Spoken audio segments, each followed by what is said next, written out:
ఈ రోజు సీరియల్స్ లో కానీ వీటిలో కానీ చూసుకుంటే యువత చాలా ఎక్కువగా ఈ కేసుల బారిన పడుతున్నారు. ఎందుకు అంటే ఏదో ఎంజాయ్ చేద్దాం, గంజాయి తాగుదాం, ఎంజాయ్ చేద్దాం అని కాదండి.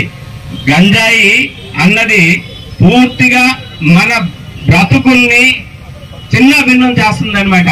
ఆ త్రాగిన మత్తులో వాళ్ళు ఏం చేస్తున్నారు అన్నది కూడా అర్థం కాకుండా దొంగతనాలకి పాల్పడుతున్నారు, మర్డర్స్ కి పాల్పడుతున్నారు, రేపులకి పాల్పడుతున్నారు.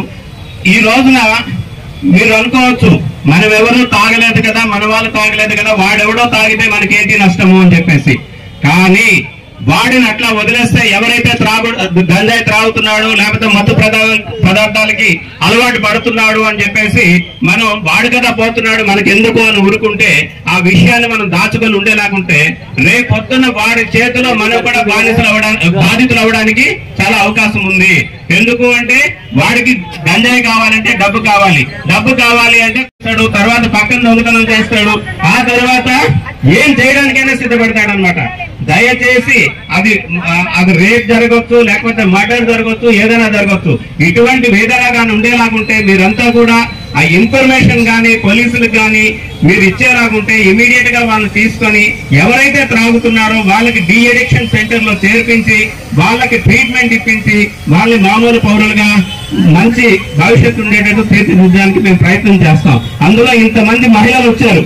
ఈ మహిళలంతా పూనుకుంటే జరగంది ఏమీ ఉండదు.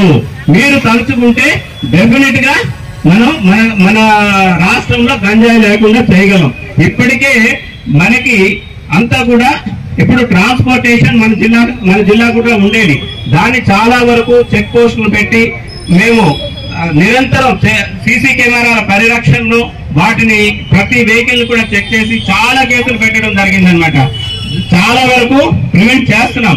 దానికి మీ సహకారం కావాలి. మీ సహకారంతో ఏదైనా మేము సాధించగలం. దాని అందరికీ కూడా మీ సహకారం ఇస్తారని, అలాగే ఈ గంజాయి రహిత రాష్ట్రంగా మన రాష్ట్రాన్ని తీర్చిదిద్దడానికి మీ అందరి సహకారం ఉండాలని కోరుకుంటూ ఈ అవకాశాన్ని ఇచ్చిన మీ